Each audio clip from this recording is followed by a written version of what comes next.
நீங்களும் இவங்கள ஒருத்தரா காலையில 7 மணிக்கு எழுந்துப்பீங்க, பிரஷ் பண்ணுவீங்க, ஆபீஸ்க்கு கிளம்புவீங்க, அப்புறம் சீக்கிரமா பிரேக்ஃபாஸ்ட் சாப்பிட்டு பஸ் இல்ல ட்ரெயினை பிடிச்சு உங்களோட ஆபீஸ்க்கு போறீங்க. அப்புறம் முழு நாள் வேலை செஞ்சுட்டு இருப்பீங்க. உங்க பாஸ் என்ன சொன்னாலும் அதை கேட்கணும். உங்களுக்கு இந்த வேலை பிடிக்கலனா கூட நீங்க இந்த வேலையை செஞ்சு முடிக்க வேண்டியதா இருக்குது. அப்புறம் நைட்டு டயர்டா வீட்டுக்கு வருவீங்க. அப்புறம் கொஞ்ச நேரம் போன்ல படம் பார்த்துட்டு தூங்கிடுவீங்க. அப்படி நீங்களும் இந்த மாதிரியான ஒரு லைஃப் வாழ்ந்துட்டு இருக்கீங்கன்னா அப்ப இன்னைக்கு எஸ்காட் ட்ரென்ச் எழுதின ஒரு அமேசிங் புக் செட் ஃபார் லைஃப்ல இருந்து உங்களுக்கு இந்த மாதிரியான சில லெசன்ஸ் ஷேர் பண்ண போறேன். இது சில வருஷங்களையே உங்களை ஃபைனான்சியலா ஃப்ரீ ஆக்கிடும். அதுக்கப்புறம் உங்களுக்கு எப்பவுமே வேலை செய்யணும்ன்ற அவசியம் இருக்காது. நீங்க உங்க முழு லைஃபையும் உங்க இஷ்ட பிரகாரம் வாழலாம். வெல், இந்த புக்ல யூஸ் பண்ணிருக்கிற டேர்ம் இன்னைக்கு பல நாடுகள்ல ரொம்பவே ஃபேமஸா இருக்கு. இத ஃபயர் சொல்லுவாங்க. அதுக்கு அர்த்தம் ஃபைனான்சியல் இண்டிபெண்டன்ஸ், ரிட்டையர் early. அதாவது இன்னைக்கு யாரெல்லாம் ரொம்ப சீக்கிரமா ரிட்டையர் ஆகணும்னு விரும்புறாங்களோ, யார் சீக்கிரமா ஃபைனான்சியல் ஃப்ரீடம் அடையணும்னு விரும்புறாங்களோ அவங்களுக்காகவே இந்த டேர்ம் யூஸ் பண்ணுவாங்க. அண்ட் இந்த முழு புக்லயும் ஆத்தர் இதுக்கான ஸ்டெப்ஸ் தான் சொல்லியிருக்காரு. அதாவது எப்படி நீங்க ரொம்ப சீக்கிரமாவே ஃபைனான்சியல் ஃப்ரீடம் அச்சீவ் பண்றதுன்னு. சரி வாங்க இந்த ஸ்டெப்ஸை பார்க்கலாம். ஃபர்ஸ்ட் ஸ்டெப் என்னன்னா 1 year ஃபைனான்சியல் ரன்வே. இந்த ஸ்டெப்ல ஆத்தர் ஒரு வருஷத்துக்கான ரன்வே ஃபண்ட ஒன்னு சேர்க்க சொல்றாரு. ரன்வே ஃபண்டுக்கான அர்த்தம் என்னன்னா நம்மளோட ஒரு வருஷத்துக்கான முழு எக்ஸ்பென்சஸ் அந்த அளவுக்கான ஃபண்ட் நம்மளோட பேங்க் அக்கவுண்ட்ல இருக்கணும். உதாரணத்துக்கு உங்களோட ஒரு மாச செலவு 30,000 ரூபான்னு வச்சுக்கலாம். அப்ப வருஷத்தோட முழு செலவு பாத்தீங்கன்னா 3,60,000 ரூபாய். அப்ப நம்ம கிட்ட எல்லாத்துக்கும் முதல்ல 3,60,000 ரூபாய் நம்மளோட பேங்க் அக்கவுண்ட்ல இருக்கணும். வெல், இப்ப நீங்க யோசிப்பீங்க இதுக்கு என்ன அவசியம்னு. இந்த அளவுக்கான காசை வச்சுக்கிட்டு நம்ம எப்படி பணக்காராக முடியும்? வெல், ஆத்தர் ஏன் நம்மள இந்த மாதிரி செய்ய சொல்றாருன்னா, ஏன்னா இது நம்மளோட வெல்த் பில்டிங் ப்ராசஸ்ல முதல் ஸ்டெப். இந்த மாதிரி செய்யறதுனால திடீர்னு உங்களுக்கு எதனா ஒரு எமர்ஜென்சி ஏற்பட்டுச்சுன்னா அப்ப இந்த ரன்அவே ஃபண்ட் உங்களுக்கு உதவி செய்யும். அண்ட் இந்த ஃபண்ட் இருக்கிறதுனால நீங்க உங்களை சில காலத்துக்கு செக்யூர் பண்ணிக்கலாம். அண்ட் இந்த ஃபண்ட் உங்களுக்கு ஒரு அச்சீவ்மெண்ட் மாதிரியான ஃபீலிங் கொடுக்கும்.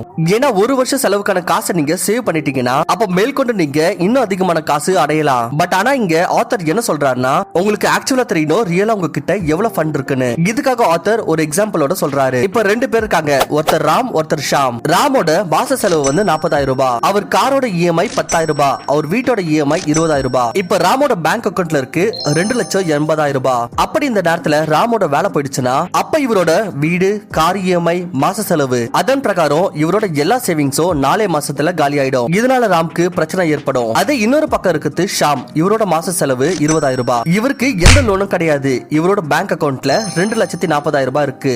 இப்ப ஷாமோட வேலை போயிடுச்சுன்னா கூட இவருக்கு எந்த பிரச்சனையும் இருக்காது. இவர்கிட்ட ஒரு வருஷத்துக்கான ரன்அவே ஃபண்ட் இருக்கு. இதை யூஸ் பண்ணி இவரோட செலவை மேனேஜ் பண்ண முடியும். அப்புறம் ஒரு வருஷத்துல இதை விட ஒரு நல்ல ஜாப் இல்ல அவரோட சொந்த பிசினஸ் ஸ்டார்ட் பண்ணி இவர் காசு சம்பாதிக்க ஆரம்பிச்சிடலாம். ஏன்னா ஷாமோட செலவு வந்து ராம விட ரொம்பவே கம்மியா இருக்கு. அண்ட் இவர் மேல எந்த ஒரு லோனும் கிடையாது. இதனால அவருக்கு ஃபியூச்சரை பத்தி ரொம்ப கவலை இருக்காது. ஆத்தர் நம்மளுக்கு இந்த ஆலோசனை தான் தராரு. நம்மளும் இந்த மாதிரி தான் இருக்கணும். அண்ட் நம்மளோட செலவும் எப்பவுமே கம்மியா வச்சுக்கணும். எப்பவுமே நம்ம ஒரு வருஷம் செலவுக்கான கேஷ் வந்து நம்ம பேங்க் அக்கவுண்ட்ல வச்சுக்கணும். சோ இப்ப கேள்வி என்னன்னா, இந்த ஒரு வருஷம் செலவுக்கான காசை எப்படி நம்ம சேர்க்கிறது? சோ இதுக்காக தான் வருது ரெண்டாவது ஸ்டெப், ஃப்ரூகாலிட்டி. ஃப்ரூகாலிட்டிக்கு அர்த்தம் நீங்க கம்மியான காசை செலவு பண்ணணும். அதுக்கு அர்த்தம் நீங்க ஃபுல்லா கன்ஜூஸ் ஆயிடணும்னு இல்ல. பதிலா நீங்க உங்களோட காசை நல்லா யோசிச்சு தெளிவா செலவு பண்ணணும். நீங்க சேவிங்க பண்றீங்க, அப்புறம் உங்களோட அவசியங்களை உங்களோட கண்ட்ரோல்ல வச்சுக்கிறீங்க. நாங்க நிறைய ஃபைனான்சியல் எக்ஸ்பர்ட் கிட்ட இருந்து கேட்டிருக்கோம், டோன்ட் லிமிட் யுவர்செல்ஃப். என்னன்னா நம்மள நிறைய பேருக்கு இருக்கிற மைண்ட் செட் என்னன்னா, இன்னைக்கு இருக்கிறோம் நாளை பத்தி தெரியல. சோ இதுக்காக நம்மளோட லைஃபை என்ஜாய் பண்ணணும், இருக்கிற காசை செலவு பண்ணணும். ஏன்னா நாளைக்கு என்ன நடக்கும்னு யாருக்குமே தெரியாது. நிறைய பேர் இந்த மாதிரியான ஆலோசனைகளை கேட்டு இதோட ரிசல்ட்டா சீக்கிரமா என்ன இவங்களால ஃபைனான்சியல் ஃப்ரீடம் எப்பவுமே அடைய முடியாம போயிருது. இதனாலதான் ஆதர் சொல்றாரு, நம்மளோட காசை நல்லா யோசிச்சு ஒழுங்கா செலவு பண்ணணும். அண்ட் எவ்வளவு முடியுமோ இன்னும் அதிகமான இன்கம் ஆப்பர்ச்சுனிட்டிஸை கிரியேட் பண்ணணும். அப்படி நீங்க உங்களோட காசை சரியா யோசிச்சு செலவு பண்ண மாட்டீங்க. அண்ட் உங்களுக்கு உங்களோட எக்ஸ்பென்ஸ் மேல எந்த ஒரு கண்ட்ரோலும் இல்ல. அப்ப நீங்க லைஃப் டைம் காம்ப்ரமைஸ் பண்ணிக்கிட்டு தான் வாழ வேண்டியதா இருக்கும். எக்ஸாம்பிளுக்கு நினைச்சுக்கோங்க, இவர் தான் ராகுல். இவர் வருஷம் 5 லட்சம் ரூபாய் சம்பாதிக்கிறாரு. இப்ப ராகுலுக்கு ஒரு ஜாப் ஆஃபர் கிடைக்குது. அண்ட் அந்த புது கம்பெனி ராகுலுக்கு வருஷம் 4 லட்சம் ரூபாய் பேக்கேஜ் ஆஃபர் பண்றாங்க. அதுக்கப்புறம் இதையும் ஆஃபர் பண்றாங்க. ஒரு வருஷத்துக்கு அப்புறம் ராகுலோட பேக்கேஜ் 10 லட்சம் ரூபான்னு. ராகுல் இந்த ஜாபை எடுத்துக்கணும்னு விரும்புறாரு. ஏன்னா அவருக்கு தெரியும் இப்ப இருக்கிற கரண்ட் ஜாப்ல அவரால் இந்த பேக்கேஜ் எப்பவுமே வாங்க முடியாதுன்னு. ஆனா பிரச்சனை என்னன்னா, ராகுலோட எக்ஸ்பென்சஸ் இந்த மாதிரி இருக்கு. இதனால அவருக்கு 5 லட்சம் ரூபாய் கூட பத்த மாட்டேங்குது.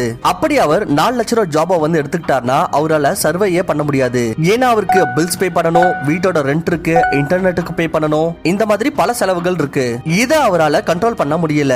இதனால அவர் அந்த புது ஆப்பர்ச்சுனிட்டியை இழந்துடுறாரு. ஏன்னா அவருக்கு அவரோட எக்ஸ்பென்சஸ் மேல கண்ட்ரோல் இல்லாத காரணத்தினால அவர் இந்த ஆஃபரை மிஸ் பண்ண வேண்டியதா ஆயிடுச்சு. அப்படி ராகுலுக்கு அவரோட செலவு மேல கண்ட்ரோல் இருந்துச்சுன்னா அப்ப அவரோட வருஷ செலவை 3 லட்சம் ரூபாய்க்குள்ளவே வச்சிருக்கலாம். அண்ட் இந்த புது ஆப்பர்ச்சுனிட்டியை அக்செப்ட் பண்ணிருக்கலாம். ஆனா இவர் இந்த மாதிரி பண்ணல. இதனால தான் ஆத்தர் சொல்றாரு, நீங்க உங்களோட இன்கமை விட கம்மியா தான் உங்களோட செலவுகளை வச்சுக்கணும். Step number 3, track your expenses. நம்ம இது வரைக்கும் பார்த்தோம் காசை சேமிக்க சம்பாதிக்கணும், தேவையில்லாத விஷயத்துல செலவு பண்ணக்கூடாதுன்னு. பட் ஆனா இதை எப்படி செய்யறது? இதுக்காக தான் ஆத்தர் நம்மளோட எக்ஸ்பென்சஸ் ட்ராக் பண்ணணும்னு சொல்றாரு. அவர் சொல்றாரு எக்ஸ்பென்சஸ் ஜெனரலி ரெண்டு டைப்பா இருக்கும். முதல்ல பிக்ஸட், ரெண்டாவது வேரியபிள். பிக்ஸட் எக்ஸ்பென்சஸ் எப்படி இருக்குன்னா உங்களோட ரெண்ட் மாதிரி. இப்போ உங்களோட மந்த்லி ரெண்ட் வந்து 10,000 ரூபான்னு வச்சுக்கலாம். நீங்க நாளைக்கு ஒரு புக்கை படிச்சுட்டு இல்ல பர்சனல் ஃபைனான்ஸ் பத்தி எதனா ஒரு ஆர்டிகலை படிச்சுட்டு உங்க லேண்ட்லார்ட் கிட்ட போய் இதை சொல்ல முடியாது, நான் பர்சனல் ஃபைனான்ஸ் படிச்சிருக்கேன், நீங்க என்னோட ரெண்ட்டை கம்மி பண்ணிடுங்கன்னு. அப்ப அவர் நம்மள வீட்டை விட்டு வெளியே அனுப்பிடுவாரு. ஏன்னா ரெண்ட் வந்து ஒரு பிக்ஸட் எக்ஸ்பென்சஸா இருக்கலாம். அதே போலயே உங்க காரோட இஎம்ஐ, உங்க போனோட பில், உங்க இன்டர்நெட்டோட பில், இது எல்லாமே பிக்ஸட் எக்ஸ்பென்சஸ் தான். இதை உங்களால எதுவுமே செய்ய முடியாது. அதே இன்னொரு விதமான எக்ஸ்பென்சஸ் இருக்குல்ல, அதை உங்களால சேஞ்ச் பண்ண முடியும். இதை வேரியபிள் எக்ஸ்பென்சஸ்னு சொல்லுவாங்க. உதாரணத்துக்கு நீங்க உங்களோட டெய்லி லஞ்சை வெளியே சாப்பிடுறீங்க.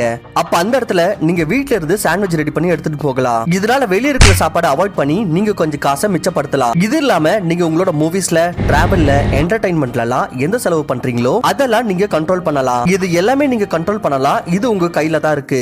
அப்படி நீங்க வாரத்துக்கு ஒரு வாட்டி உங்களோட ஃப்ரெண்ட்ஸ் கூட வெளியே பார்ட்டி பண்றீங்கன்னா அதை உங்களால கண்ட்ரோல் பண்ண முடியும். ஏன்னா இந்த மாதிரி சின்ன சின்ன செலவு உங்களுக்கு அப்புறமா ரொம்ப அதிகமான காசு சேவ் பண்ணி கொடுக்கும். சோ இது மேல கண்ட்ரோல் வச்சுக்கிறது அவசியம். ஈவன் வாய்ப்பு இருக்கு நீங்க உங்களோட ஆபீஸ் பக்கத்துல தங்கிட்டு இருக்கீங்க, இங்க உங்களோட ரெண்ட் ரொம்பவே அதிகம். நீங்க அங்கிருந்து தள்ளி கூட ஒரு புது அபார்ட்மெண்ட் பார்க்கலாம், உங்களுக்கு அங்க ரெண்ட் கொஞ்சம் கம்மியா கிடைக்கும். சோ இதுக்காக தான் நீங்க உங்களோட எக்ஸ்பென்சஸ் மேல கவனம் வச்சுக்கணும். ஏன்னா நீங்க தேவையில்லாத செலவு, ஷாப்பிங், பார்ட்டி, இன்டர்நெட்ல பண்ணிட்டு இருந்தீங்கன்னா அப்ப உங்களோட ஒரு வருஷம் ரன்வே ஃபண்ட சீக்கிரம் பிளான் வந்து கெட்டு போயிடும். சோ இப்ப பார்க்கலாம் இந்த புக்கோட last and important step number 4, the financial freedom. இப்ப நீங்க உங்களுக்கான ஒரு வருஷத்துக்கான எமர்ஜென்சி ஃபண்ட சேர்த்துட்டீங்க.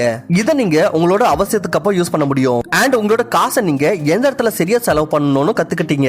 சோ இப்போ நம்மளுக்கு தேவையான விஷயம் என்னன்னா ஃபைனான்சியல் ஃப்ரீடம். வெல் இந்த புக்கோட டைட்டிலே பாத்தீங்கன்னா செட் ஃபார் லைஃப். அதாவது எப்படி நம்மளோட லைஃப்ல செட் ஆகிறது அண்ட் கம்ப்ளீட்டா ஃபைனான்சியலா ஃப்ரீ ஆகிறது.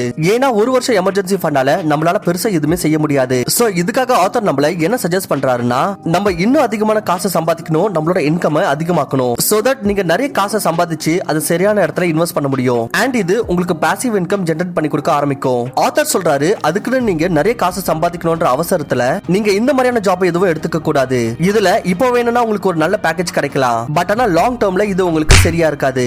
எப்பவுமே நம்ம 4-5 வருஷத்துக்கான பிளான் பண்ணணும். அதாவது ஃபியூச்சர்ல நம்மளுக்கு இந்த வேலை இல்ல பிசினஸ் வந்து எந்த அளவுக்கு கை கொடுக்கும்னு. இமிடியேட்டா காசு சம்பாதிக்கணும்ன்ற அவசரத்துல நமக்கு இழப்பை ஏற்படுத்திக்க கூடாது. இல்லனா நீங்க சீக்கிரமா ஃபைனான்சியல் ஃப்ரீடம் அடையணும்னு நினைச்சிட்டு உங்களுக்கு லாஸ் ஏற்படுத்திப்பீங்க. சோ எல்லாத்துக்கும் பதிலா நம்ம தெரிஞ்சுக்கணும் ஃபைனான்சியல் ஃப்ரீடம்னா என்னன்னு. இத ஆத்தர் வந்து ஒரு ஈக்குவேஷனோட சொல்றாரு. என்னன்னா asset into return greater than life style. அதாவது நம்மளோட அசெட்ஸ்ல இருந்து வர ரிட்டர்ன் அந்த அமௌண்ட் வந்து நம்மளோட லைஃப் ஸ்டைலை விட அதிகமா இருந்துச்சுன்னா அப்போ நம்ம ஃபைனான்சியல் ஃப்ரீடம் அச்சீவ் பண்ணிடலாம். உதாரணத்துக்கு உங்களோட பிசினஸ் இன்வெஸ்ட்மெண்ட்ல இருந்து வர காசு அது உங்க செலவுகளை விட அதிகமா இருந்துச்சுன்னா அப்ப நீங்க காசை பத்தி எப்பவுமே கவலைப்பட வேண்டியதா இருக்காது. பட் அதே உங்களோட லைஃப் ஸ்டைலோட செலவுகள் வந்து உங்க அசெட்ஸோட ரிட்டர்னை விட ரொம்பவே அதிகமா இருந்துச்சுன்னா அப்ப நீங்க எப்பவுமே ஃபைனான்சியல் ஃப்ரீயா ஆக முடியாது. ஏன்னா நீங்க எவ்வளவு சம்பாதிக்கிறீங்களோ அதை விட அதிகமான காசை செலவு பண்ணிடுவீங்க. அண்ட் ஆத்தர் சொல்றாரு மக்கள் வந்து ஃபைனான்சியல் பேசிஸ்ல 4 கேட்டகரியில வருவாங்க. இதோட உதவியால நம்ம இந்த 4 லெவல் ஆஃப் ஃபைனான்ஸை தெரிஞ்சுக்கலாம். அதுல ஃபர்ஸ்ட் லெவல் என்னன்னா cash flow negative. Cash flow negative உள்ள பர்சன் இல்ல ஃபேமிலி யாருன்னா அவங்களோட செலவு வந்து அவங்களோட வருமானத்தை விட அதிகமா இருக்கும். அண்ட் இந்த கேட்டகரியில வர்ற மக்களோட நெட் வர்த் 0வா இருக்கும். ஏன்னா அவங்க கிட்ட சேவிங்ன்ற பேர்ல எதுவுமே இருக்காது. அண்ட் லாங் டேர்ம்ல இந்த மாதிரியான மக்களுக்கு கண்டிப்பா பிரச்சனை ஏற்படும். ஏன்னா இந்த மாதிரியான மக்கள் அவங்களோட லைஃப் ஸ்டைல எவ்வளவு செலவு பண்ணிடுவாங்கன்னா அந்த பொருட்களை வாங்க இவங்க கடன் வாங்க வேண்டியதா ஆயிடும். இந்த மாதிரி ஆட்கள் காசை பத்தி பேசவே பயப்படுவாங்க. இவங்களுக்கு ஒரு சின்ன ரிஸ்க் எடுக்கிறது கூட ஒரு ரொம்ப பெரிய டாஸ்க் பண்ற மாதிரி இருக்கும். இந்த மாதிரி ஆட்களை கன்வின்ஸ் பண்றது ரொம்பவே கஷ்டம். உங்களோட ஃபைனான்சியல் லைஃபை பெட்டர் ஆக்க புதுசா எதனா செய்யுங்கன்னு சொன்னா கேட்க மாட்டாங்க. ஏன்னா அவங்களுக்காக ஒரு பிக்ஸட் பாத் வந்து செட் பண்ணிருப்பாங்க. இதுலயே பயணம் செஞ்சு அவங்களோட முழு வாழ்க்கையை முடிச்சிடுவாங்க. மூணாவது லெவல் வந்து கேஷ் ஃப்ளோ பாசிட்டிவ். இந்த மாதிரியான ஆட்கள் யாருன்னா இவங்க ரொம்பவே கம்மியா தான் செலவு பண்ணுவாங்க. அதாவது இவங்களோட காசை ரொம்ப தெளிவா யோசிச்சு தான் செலவு பண்ணுவாங்க. வெல் பேர்ல இருந்து தெரிஞ்சிருக்கும் கேஷ் ஃப்ளோ பாசிட்டிவ். இவங்களோட நெட் வர்த் வந்து பாசிட்டிவா இருக்கும். அண்ட் இவங்களும் அவங்களோட லைஃப்ல சின்னதா ஒரு ரிஸ்க் எடுக்க முடியும். எப்படின்னா இப்ப அவங்க செய்யற வேலை வந்து அவங்களுக்கு பிடிக்கலனா அப்ப அதை விட்டுட்டு அவங்க புதுசா இதெல்லாம் ட்ரை பண்ண முடியும். ஏன்னா அவங்க தேவைக்கான காசு அவங்களோட பேங்க் அக்கவுண்ட்ல இருக்கும். அண்ட் இந்த மாதிரி ஆட்களுக்கு வெளிய ரெஸ்டாரண்ட்ல போய் சாப்பாடு சாப்பிடுறது, காஸ்ட்லியான கார் வாங்குறது அண்ட் ஃப்ரெண்ட்ஸ் கூட பார்ட்டி பண்றது போக்குவரத்து இந்த மாதிரியான விஷயங்கள் சுத்தமா பிடிக்காது. இவங்க அவங்க கிட்ட இருக்கிற காசை சரியா யூஸ் பண்ணுவாங்க. அவங்க லைஃபை இம்ப்ரூவ் பண்ணணும்னு விரும்புவாங்க. இதனால அவங்க எப்பவுமே ஒரு நல்ல ஆப்பர்ச்சுனிட்டியை தேடிட்டு இருப்பாங்க. இந்த காரணத்தினால பின்னாடி அவங்க ஃபைனான்சியல் ஃப்ரீடம் அச்சீவ் பண்ணுவாங்க. இப்போ வருது லாஸ்ட் லெவல், ஃபைனான்சியல் ஃப்ரீ. இந்த லெவல்ல மக்கள் ஃபைனான்சியல் ஃப்ரீடம் அச்சீவ் பண்ணிருப்பாங்க. அதாவது இவங்க இன்வெஸ்ட்மெண்ட் பிசினஸ்ல இருந்து வந்துட்டு இருக்கிற காசை இது நம்ம பாசிவ் இன்கம் கூட சொல்லலாம். இது இவங்களோட எல்லா எக்ஸ்பென்சஸையும் கவர் பண்ணிடும். அதாவது இவங்க ஆக்டிவா எதுவுமே வேலை செய்யலனா கூட இவங்களுக்கு காசு வந்துகிட்டே இருக்கும். அண்ட் அதை வச்சு இவங்களோட செலவுகளையும் பாத்துக்கலாம். இந்த மாதிரி ஆட்கள் உலகத்துல டிராவல் பண்ணிக்கிட்டு பீச்ல என்ஜாய் பண்ணிக்கிட்டு லக்ஸரியான லைஃப் வாழ்ந்துகிட்டு காசு சம்பாதிப்பாங்க. அண்ட் அவங்க லைஃபை என்ஜாய் பண்ணுவாங்க. ஏன்னா அவங்களோட பிசினஸ் அவங்க இல்லாம கூட நடந்துகிட்டு இருக்கும். சோ ஃப்ரெண்ட்ஸ், இதுதான் சில amazing lessons from the book set for life. So இதுல ஆத்தர் என்ன சொல்றாருன்னா, நம்ம எப்பவுமே புது புது ஆப்பர்ச்சுனிட்டிஸை தேடிக்கிட்டே இருக்கணும். நம்மளுடைய லிமிட்ஸை விட்டு வெளியே வந்து சில விஷயங்களை கத்துக்கணும். அண்ட் நம்மளுக்காக புது புது இன்கம் சோர்சஸையும் கிரியேட் பண்ணணும். சோ தட் நம்ம சீக்கிரமா ஃபைனான்சியல் ஃப்ரீடம் அச்சீவ் பண்ணிட்டு நம்மளோட லைஃபை என்ஜாய் பண்ணலாம். ஐ ஹோப் ஃப்ரெண்ட்ஸ் உங்களுக்கு இந்த வீடியோ ரொம்பவே பிடிச்சிருக்கும் அப்படின்னு நான் நம்புறேன். அப்படி பிடிச்சிருந்துச்சுன்னா மறக்காம வீடியோக்கு லைக் பண்ணிட்டு இந்த மாதிரியான அமேசிங் வீடியோஸை பார்க்க நம்மளோட சேனலையும் மறக்காம சப்ஸ்கிரைப் பண்ணுங்க. நான் உங்களை இன்னொரு நல்ல வீடியோல சந்திக்கிறேன்.